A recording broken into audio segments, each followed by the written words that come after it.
thank you very much for being here tonight. And the talk show tonight is about international education and how international students at Lipscomb coming along, and how we develop international education program at Lipscomb University.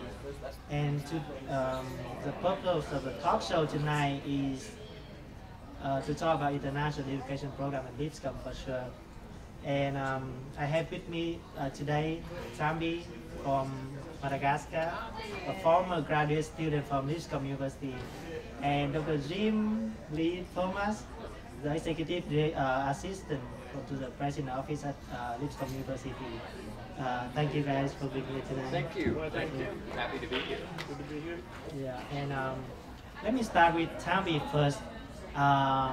He's from Madagascar, all the way from Madagascar, and being so long way from home, I guess, is a little bit lonely here. And this is how I meet Tamby. I met him back in 2010 when I first came to Lipscomb. I transfer student, and I'm from Vietnam. And when I first see Tamby, and I know he's from Madagascar, I was so excited, just like everybody, right? And I will just meet to Tamby and for him to speak something about Madagascar, where he's from. Like you said, I'm from Madagascar, and back in 2008,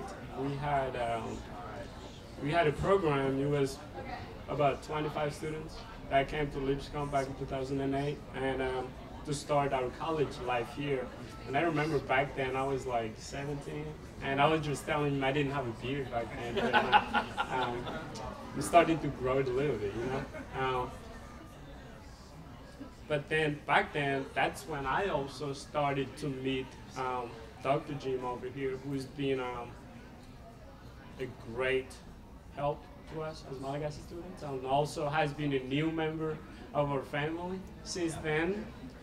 And I think I'll let him talk a little bit about how that program came along. So one of the questions that I had was, back in 2008, one of the, I would say, wonderful adventure that you get to embark on was to go to Madagascar and make a selection of 25 students out of all of the high school students back home. So how did that program get started?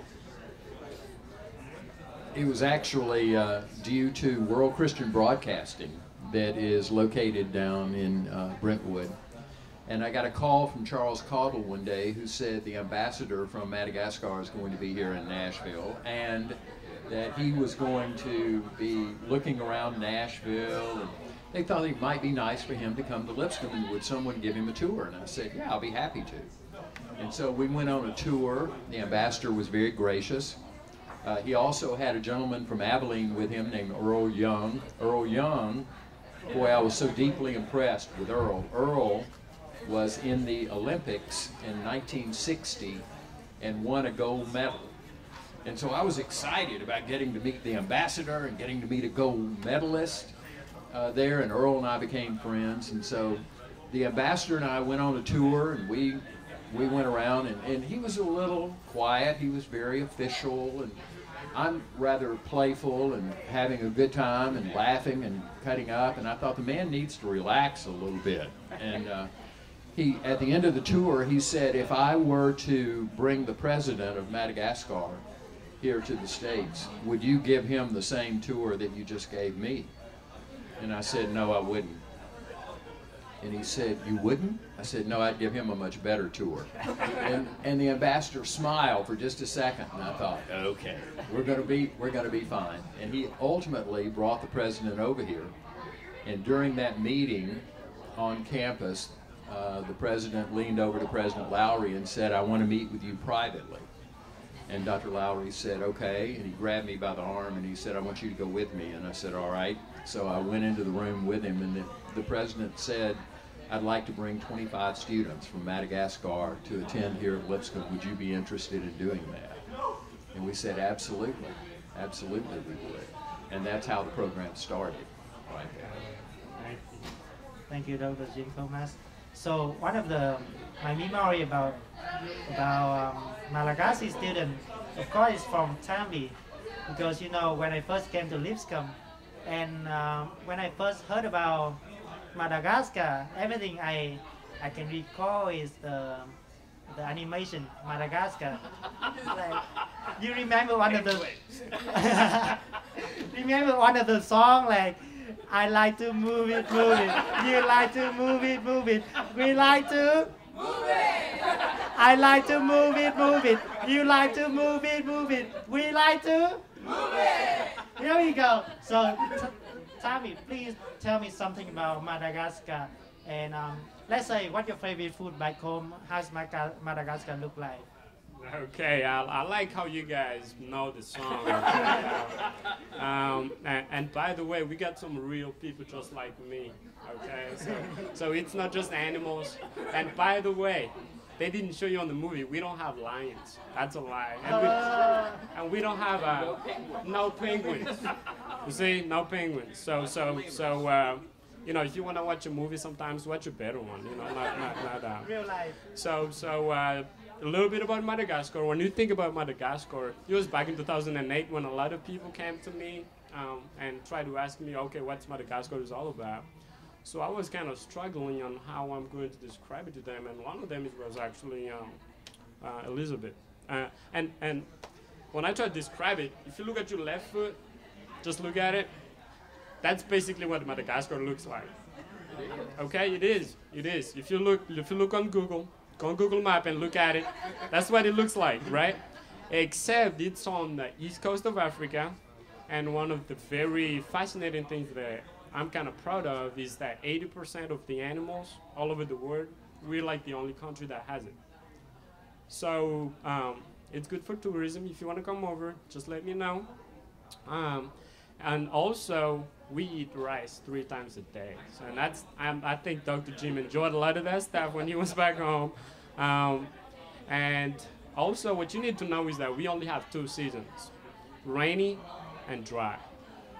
And it's pretty much warm all the time. You can think of like a summer, good summer, except it's not that humid. So it's pretty good. You can play soccer all day. I'm not sure what you guys' games are, but that's like one of the most famous sports back home. You play soccer and people play basketball. But as you can tell, when these guys came home, one of the guys that was with him, he told me that he was the biggest guy in America. Oh. And I was, man. And I'm not gonna lie, he was big. He was big and tall, and he told me he's the biggest. And then when I started watching football, I'm like, no, that's a lie. So that's a little bit about what Madagascar is all about. So it's Tamby, he described about Madagascar, and now let me ask Dr. Jim Thomas, what do you think about Madagascar? Why you choose Madagascar or Madagascar choose Lipscomb? Why so? Or like what's your experience about Madagascar? What actually started this program was the president of Madagascar was a very dedicated Christian, and he wanted to send people from Madagascar to America to get an education that had morals and ethics and values and standards with it, and then for them to come back and work in his government. And that lasted about 1 year, and about 1 year into Tamby's stay over here, unfortunately, the president of Madagascar was overthrown at gunpoint. Soldiers came into his office, brought his son and his daughter, his son and his wife, and told him he could either sign over his presidential powers and resign, or they would kill them both right there in front of him. And so he signed over his powers and left. And that really endangered a great deal as to what Tamby and the other students that were here, because the government was paying their way to be here. And I don't know that I ever told you all this, Tamby, because Dr. Lowry asked me not to tell it. I think it's okay now, but I went to him and said, can I go on a fundraising tour? These kids need to stay here and have this education. And he said, I promise you I won't send them back home. Whether they send the money or whether they won't, I won't send them back home. They'll stay here and finish. And I said, okay. And so I started writing letters to their government and contacting all of them. And to the credit of the new administration in Madagascar, they sent the tuition money every single year. That was just simply a blessing from God, really. We had no hope that they would do that. But they did, and now, after, 4 years of that administration, Tamby, I guess, about that, there has been a new president who has been elected in Madagascar who has contacted us again and said, would you be interested in continuing to work with Madagascar, both at the University of Madagascar, working at the high school level, and helping us within the government. So the door is opening again for what the original president meant. I found the Malagasy people, all except for Tamby, no. Tamby knows that I love him dearly. I found the Malagasy people to have a very strong focus on family. They had a very, very strong focus on ethics and values that fit perfectly with what Lipscomb tries to show students is the best way to go. And so it became a natural fit. This, Tamby honors me by saying I became a member of their family. That is a high honor for me because I have such respect for those students. And we picked well. We selected in the process. You want me to tell a little bit about the process? We interviewed each one of the students. We interviewed 63 students. We had about 5 to 7 minutes to interview them, and we selected actually 26 is what we brought back over here. And when Dr. Kent Gallagher had gone with me, and he said, let's talk about who we're going to select, and I said, let's do it a little different way. I want to go off and look at my list, and you go off and look at your list. And we agreed that each one of us would have 2 to 3 people that the other one could disagree with, but we would allow to come. And we picked 22 of the same students. And so we only had 4 that we had any disagreement with, and 2 of those were on my list as possibles, and 2 were on his list as possibles. And so it was a fairly easy choice for us. And I've thought many times about what it would have been like to be 17 years old, to know that you were about to go 9,000 miles around the world, that you probably wouldn't see your mom and dad for 2 to 3 years. You would be going to college in your 3rd language. They spoke Malagasy, they spoke French, and they spoke some English, and you were going to go into college. Now you think what it would be like if you were to go to the University of Madagascar in Antananarivo and you go into class and they're speaking Malagasy. I would have been totally lost, totally lost. And what you need to know is these students, one of the students graduated as valedictorian. I think 16 of them, I think that number is correct, had a B average or better by the time they graduated.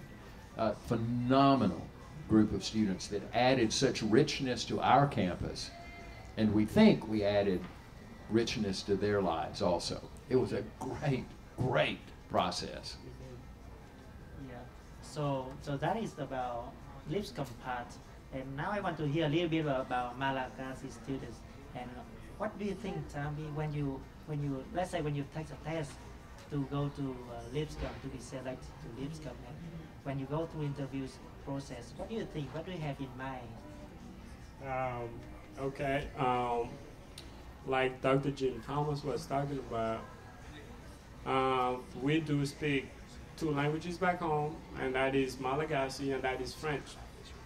And when we heard that 2 American guys are coming to town and they're gonna check us out to see if we're good, we would remember like the questions that they're gonna ask, and we would just say the answer. And sometimes they get smart, so they ask us different questions, but we keep answering the same, you know? So you know, we at some point but one of the very first memory that I can remember was when we get right off the bus, off the airplane. We got into the bus. The airport. Right, at the airport, and then we, I think we parked somewhere over here, up here. Right, yeah, because the jet lag is like 8 hours, so I couldn't see anything by the time I was done on the bus. And that afternoon, I think we had I'm not sure, it was like a pizza or lunch party together. Yeah, lunch. With somewhere over here. It was in these L's. Right, and one of the guys came to me and he said, "What's up?" I promise you, I didn't know what it meant. I looked at the guy, and I was like, "Are you gonna say something else, or are you just gonna stare at me and be like, so?" That's how bad my English was when I came. And then I also remember my first Bible class. I don't think I ever told you this, but my first Bible class, since we do speak French and we write French, so we understand it pretty well, everybody kind of like took notes in French, right? And then when you go home, you're trying to like compare notes with each other, and then that's when you figure out that everything that's not gonna be on the test, that's what you get down on your paper. But everything that needs to be on the test, you didn't understand it. so now you're like, okay, well, we really need some help here. And then when we took our first test, I remember I got 36 on it. And one of the reasons why I got 36 on it was because I didn't know how to fill out the Scantron. Yeah, the Scantron. First of all, I get my last name and first name switched up. You're not supposed to do that. And also, instead of putting the pencil on the 1, 2, 3, A, B, C, whatever, I switched it up too. So now the machine couldn't run through it. And it was basically kind of like, okay, you have to do it again. So the teacher gave me another chance, and then I did it again. I think I got 73 or something like that. So I was like, okay, it's not too bad. And then so that's how bad it was at the beginning, the first semester. But then the second semester, it started getting better. And as we interacted with American students, we started to learn more about their culture and the language and everything. But it was hard at the beginning. It was really hard at the beginning. And one of the ways that I get connected with people, I remember now because I see Michael over there, was soccer. That helped a lot. You go play soccer and you meet people, you meet friends, and you start going camping with them or do stuff, and then you start talking in English and everything. So that's kind of like a short memory of life. Let me add one thing to that. I'm so deeply impressed by international students, and particularly the Malagasy students. They came to me about the first 3 days of school and said, "We're not getting this. We're just not understanding this." We went out and bought little handheld tape recorders and said, tape record each of your lectures. These students sat in class, took notes, tape recorded their messages, went back that night to the dorm, translated them from English into French, and then studied how to translate from French back into English for the tests. They did that time after time after time. You talk about dedication. That's people that are hungry for an education. They weren't here to play, although they got to play some soccer and all. They had a specific focus that was phenomenal to me. I've never seen students that were that voracious to learn what was placed in front of them. It was just stunning to me. And as Tamby said, they quickly adjusted. Their adjustment to American culture was fascinating to me. And so quickly that after probably about the first year of you all being here, I received very few calls from you all needing any help. They knew how to go. I would say, well, did you have a good weekend? They'd go, yes, we went to Disney World. And I'm like, you what? And they said, we went to Disney World. I said, Disney World's closed. We know. They had driven all the way down there. It was closed. They got in the car, drove all the way back. But it was friends. It was wonderful.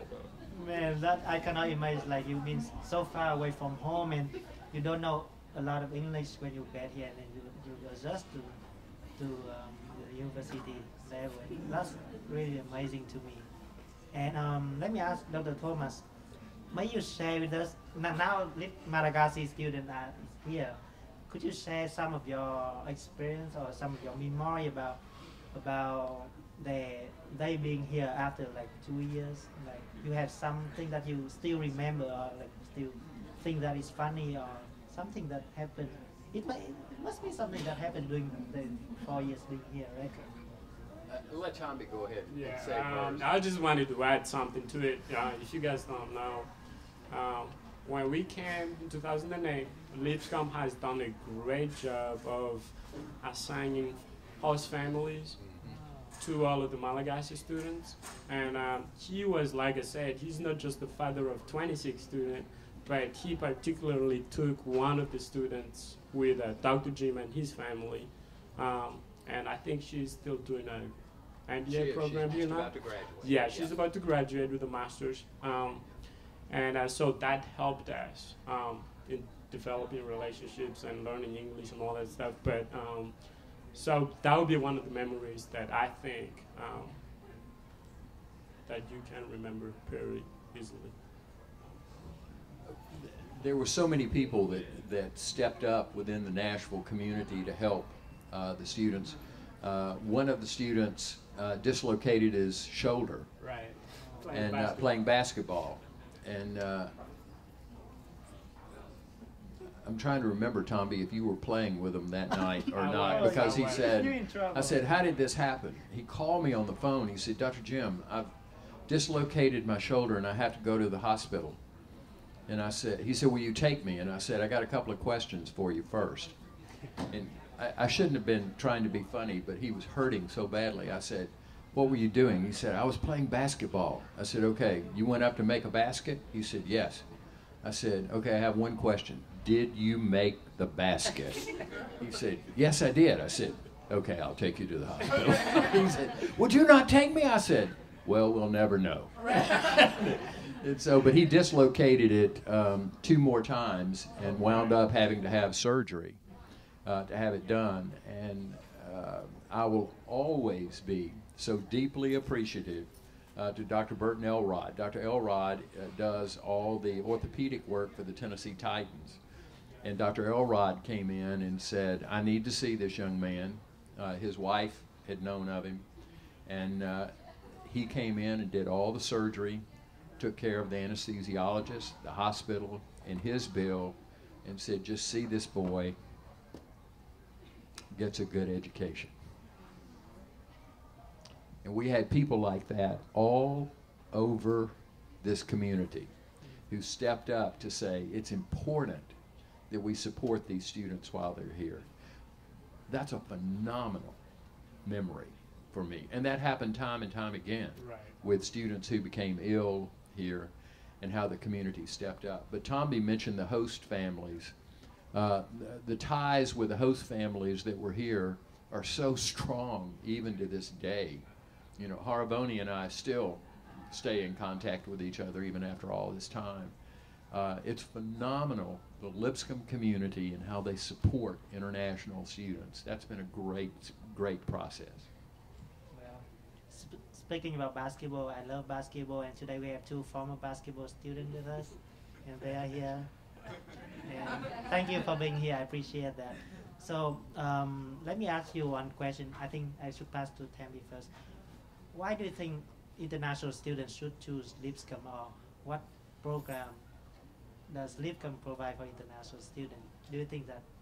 Good question, good question. So now you guys been tired of hearing about the Madagascar story, and I understand that, but bear with me, I'm not gonna talk about it anymore. So now we're gonna jump into, how about international students? How about you guys? One of the things that I really like about Lipscomb was basically the Christian value. I don't think you can get that anywhere else. Especially if you go to a state school or, I don't know, Belmont. That's a joke, but I'm just saying, I'm not sure where that is. But one of the things is Christian values. And really, that came down to the people that surround us. like Dr. Jim was talking about, there's always people, as long as you tell them what you need, and they're gonna help you. They will do everything so that you become successful in what you do. And one of the things that I can easily remember was at some point we got sick, and he was like a toothache, and we took it to a Dr. Swank, which is basically the son of actually Dr. Axel Swank, that named, the building is named after him. So we went over there, and like you just said, he took care of the bill, and all he said was, hey, when you finish with your education, I want you to go back and do good for the country. So one of the things is Christian value, and the program I really, really liked. How approachable the professors are. If you need them, like I said, just tell them what you need. Like, there's no way for me to pass a class if I made 36 on my Bible class. You just can't pass that. But I went there, I told them I totally understand what expected of me, and then I'll do my part, and they do their part, and I can promise you at the end you're always going to be successful. And then the community that's around you, take advantage of it, make the best out of it, because it's a very rich community, I think. And also just nice people, walking around, and you have people opening the door for you. That reminds me a lot, about back home. And I remember when I went to New York City. When was it? About a year ago. There was nobody opening the door for me. I'm like, come on. I was like, what happened? And then I came back to Lipscomb. I'm like, okay, there it is. So that's one of the things that I would say about Lipscomb that I really like the most, and I think every one of you guys should take advantage of it. Man, I guess he's from Madagascar. That's why they don't open the door. Well, how about you, Dr. Thomas? What do you think? Why international students choose to Lipscomb, and what do we provide them in terms of career-wise? Yeah, I think Tamby is exactly right in looking at almost every business that's going on, almost every culture that's around the world appreciates honesty and appreciates values and ethics. And all that we do here, as far as an education is concerned, is founded upon this principle of basic values, ethics, standards, and morals. And so the quality of the student that we turn out, whether it's international students or whether it's national students, they go back and carry a sense of responsibility to the company, to the people, to society, to their family, that has been emphasized here rather than just getting an education in order to achieve a degree.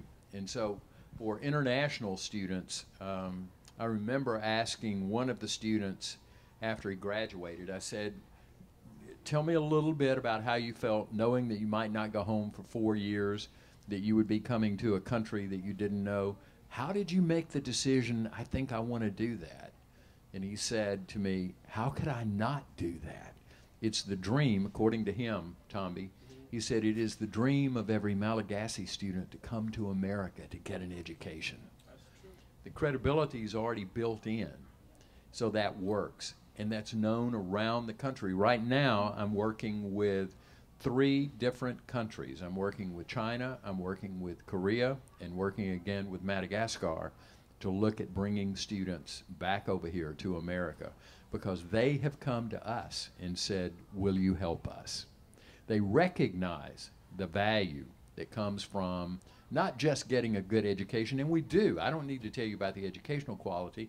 We're ranked as one of the top 20 in the Southeast. That's phenomenal. Our education program is ranked as one of the top 4 in the country. That's phenomenal. Tamby can tell you about the business program.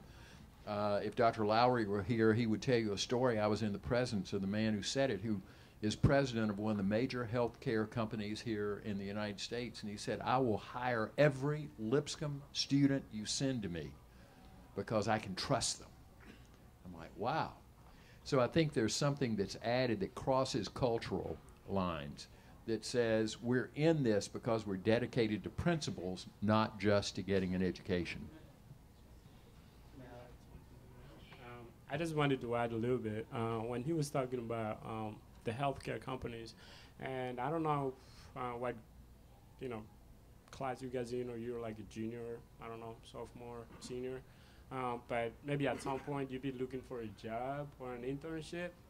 And I'm at that point now, so Lipscomb has a really good network. I mean, great network. When you think about healthcare companies, and I'm not sure which one of the executives say that, but I can tell you that 2 of the Malagasy students now work at HCA, which is one of the big healthcare companies in town. And I mean, those guys love Lipscomb students. So, you know, if you ever look for like an internship or a job or something like that, just go to the career development. Ask them what we have. Who do we have over there? And they'll help you if they have it. So that's just the point. Well, speaking about education, I'm very proud of Tammy because, you know, he came to America knowing little English and he graduated with 3.7 GPA. It's something like I don't know who told you. I really appreciate like the way, you know, he's trying hard to get into education. And let me ask you, Dr. Thomas, now we have 79 international students at Lipscomb and the number is increasing. How do you think we can develop the international program at Lipscomb in the future? How can we what? Develop the program? Develop it? Yeah, I think we're well on the way of developing the program when I have, as I mentioned, within the last 2 months, 3 different countries coming to us and saying, can we send students to you? We want to send them over there. We want you to send students over to our country also. I think the success that we've had with so many of these students that are here, so many of the Malagasy students, I just recently had 10 students from Korea come and spend 2 weeks with us. They didn't want to go home. It was like, no, we are going to stay here and enroll at Lipscomb. And I'm like, okay, we might can work on that, but that's not the purpose of this trip. You're enrolled at another school, you know, and they loved it. There's a quality of what we do that makes it attractive to them. And so far, I'm sure there are countries, Ming, that we will go to and try and develop. But so far, the countries have been reaching out to us and saying, can you take more of our students? Can we have some faculty exchanges along with that? So I see the programs developing tremendously over the next few years because of the success and the quality of the programs that we offer here. I hope that we can have program in Southeast Asia and Vietnam someday, where I'm from. And now, Tamby, as a former graduate student, what do you think, like, how we can develop the international education program at Lipscomb? Okay, well, that makes me feel old when he said a former, you know, but it's okay. But on how can we develop the program at Lipscomb, I think they're doing a great job already. And I think I see Kevin over there. He's in the MBA program, right, Kevin? And one of the things that they've already done is the international trips that you get to China and you actually get to experience. I was on one of those trips last year. I get to go to China, I get to go to Hong Kong. I'm telling you, that was one of the best trips I ever been in. And it's not just about, you know, go there and have fun. You can do that too. But also you get to learn and you get to be a part of this program where you actually, like I said, build a network. That's one of the things that I've learned from it. But how Lipscomb can get better, I think they're doing a great job already. And also, like Dr. Jim Thomas was talking about, you wouldn't be, I think it's better if it's like us attracting them than they, you know, at the same time, they just came to you because of the reputation that you already have. So what we need to focus on, we just need to focus on what we're already doing. Because, you know, it's been proven that it's good. If they keep coming to us, that means it's good already. So why not just keep going and make it even better and make it even better? That's what I think. Let me just add one little thing to this. Just one little push on this for intercultural communication. I am so sold on that everyone needs to have some intercultural, international experience before they graduate. The day is past when you're only going to deal with Americans in whatever it is that you're dealing with. And for the exposure that you can gain, the different understandings that you gain when you engage another culture, are absolutely some of the best. As Tamby said, going to Hong Kong was one of the best experiences that he had. Even if it's for 2 weeks, the Korean students taught us so much while they were here and learned so much while they were there. You know, we're looking at a program in Italy. That's one I want to go to. I love Rome. I want to go back to. I want to go back to Italy. But the idea that it enriches your education far beyond anything you can do by just learning in a classroom, the experiential side of being immersed in another culture. When my wife and I first went to Vienna, Austria, I had not taken German in about 30 years at that time. And I got off the plane in the airport and I looked around. I didn't see any American signs. I had the name of the hotel where we were staying, Hotel Thricianum, with the address written on it that I could barely understand because it was written in German. And I had no, at that time they were still using shillings, and I had no Austrian money in my pocket. All I had was English money. And I said to my wife, okay, it's getting dark. I don't know where we're going, and I have no Austrian money. And she said, what are we going to do? I said, this is going to be fun. We went out and hailed a cab, and, you know, I just handed him the envelope and looked at him, and he's like, and I held up the English money, and he went, and we climbed in the car, and I'm like, we have no idea where this man's taking us, you know, at all. But it all worked out. But, I mean, those are the kind of experiences that you have to have. Those build confidence. Those build confidence in your ability to think and to reason and to work your way through. You don't get that by just staying here in America. Although there may be some places in New York, Tamby, that could happen. Not sure about that. Well, I remember when I first landed to America, my aunt called me and she said, where are you now? And I say, I'm in America. it's like something, you know, something fancy to us, and it's like I'm proud of that. I'm proud to be here, and now that I'm here, now what? So so I almost make it. I'm graduating in December, so almost there. So let me ask you the last question. What advice do you have for international students, Especially with these young people out here. especially? All the young people. And yeah, what do you have advice for international students at Lipscomb University? Yeah, there are several things that I think is very important. Tamby hinted at most of them a few moments ago, and that was most of the professors here are deeply interested in you as students and developing. Don't be afraid to use them as resources. If there's something that you don't understand, this isn't a time to be embarrassed. This is a time to learn. I don't know how to do this. You know, we're more than willing to help. When there are questions that you have, networking, on looking for internships, I would encourage you to do that frequently. Engage this culture as much as you can. Now, there are limits. I don't want you going down to Disney World when it's closed. But the idea is engage what's here. You know, don't be afraid to launch out. I know that can be a little bit scary some of the time. The benefits of being here and having support groups that are here, and Lipscomb is extremely good at supporting you. Can we solve all your problems? No, we probably can't. But we'll give it the best shot that we have. And so far, we've got a pretty good success record with all of this. So my advice would be, don't stay in your dorm room, don't stay in your apartment, don't stay apart from what's going on. Go in like you own the place and have a great time. Tamby, do you have any advice for, as a former graduate student? That means he's being, now he got the advice for young people, right? And what do you think?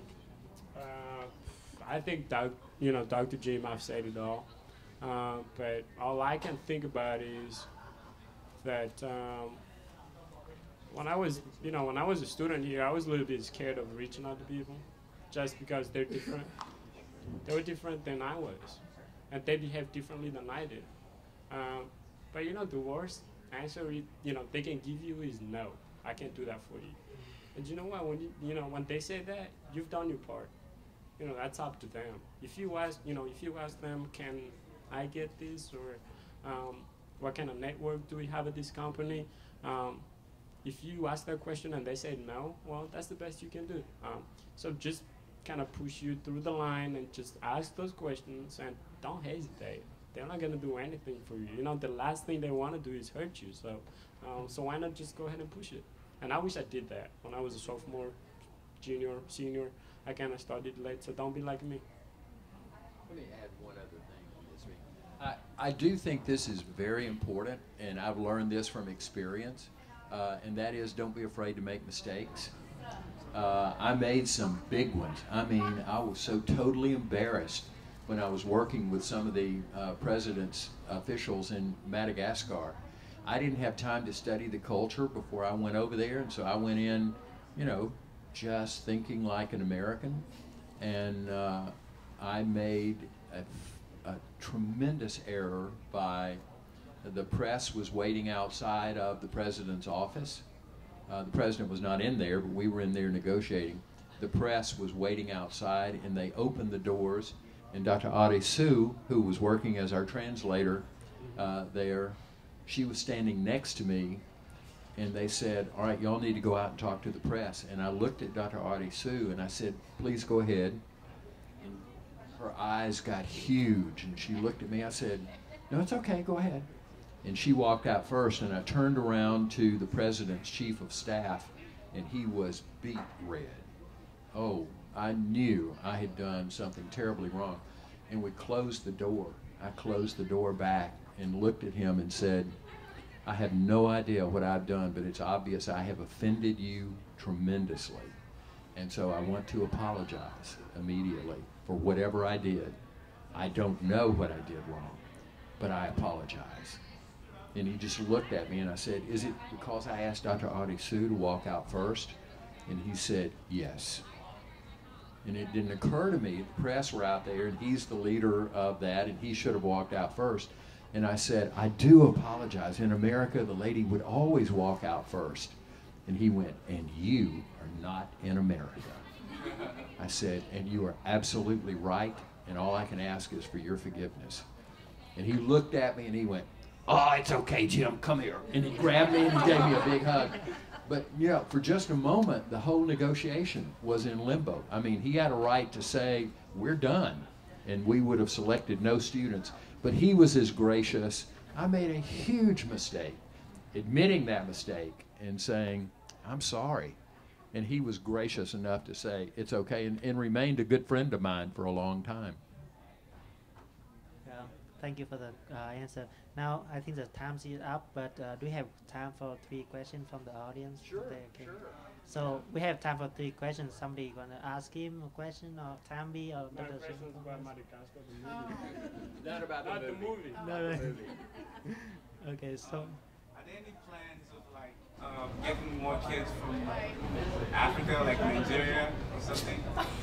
Or Sudan? Or the Sudan. Yeah, actually there are. We have been looking at, there are a couple of countries, and I couldn't tell you which 2 they are right now, but I think the Sudan is one of them, that there has been a proposal that was put forth bringing more students from the Sudan. We have some that are coming from Nigeria, that I know that contract has already been signed, and they're working on getting some more students here from Nigeria, and we plan to expand that into other areas. I don't know how that'll work out, but I know it's in process right now. Any more questions? What about South America? I'm just throwing it out there. South America is great. I mean, we already have some you know, Lipscomb has a place in Santiago, Chile right now. I was fortunate. I was real happy about this. I was one of the faculty members that went down there to look at Santiago to say, is this a place we can open a Lipscomb campus down here? I didn't want to come back. I was like the Malagasy kids and the Korean kids. I'm like, no, I'm just staying here in Santiago. I loved Santiago. I thought it was excellent. We haven't gone down there to recruit. I expect that that will be an outgrowth of us having a Lipscomb campus down there. But I found that city. Is that where you're from? I'm from Ecuador, but I was in the study abroad to Santiago. Ah, okay. That's a wonderful area, and the students were extremely kind and gracious down there. It's a good fit. for what they would find here in the States, I think. So I think that's a great opportunity for us. Dr. Thomas, what have you taken away from this whole experience working with the Madagascar kids? I was going to ask that too. Yeah,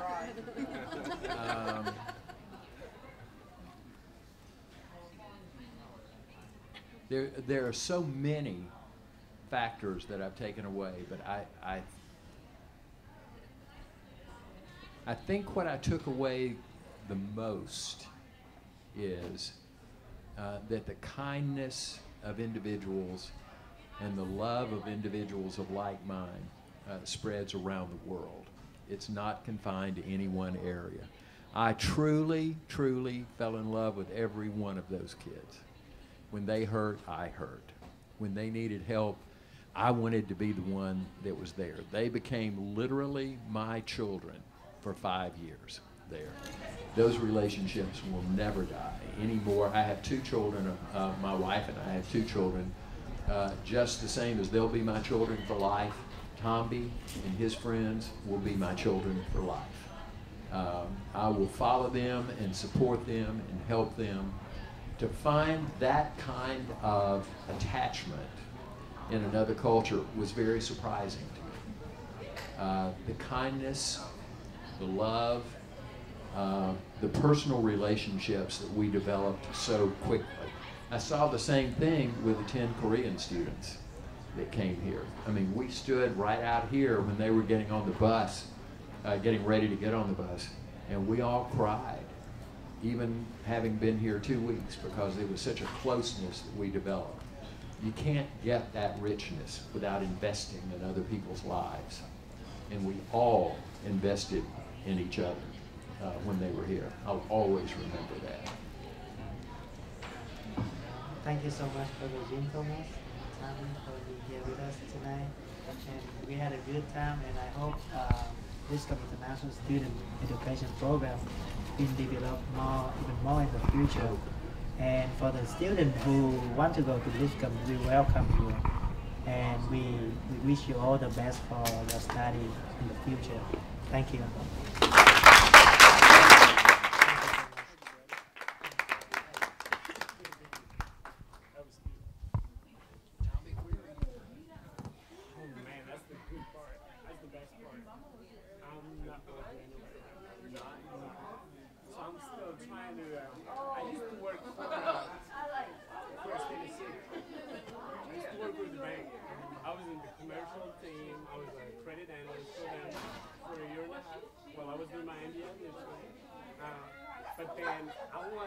But then they didn't have like a full-time position that I could take on. But they did have one, but it required about 3 to 4 years of experience, and obviously I don't have it, so I couldn't fit in the position.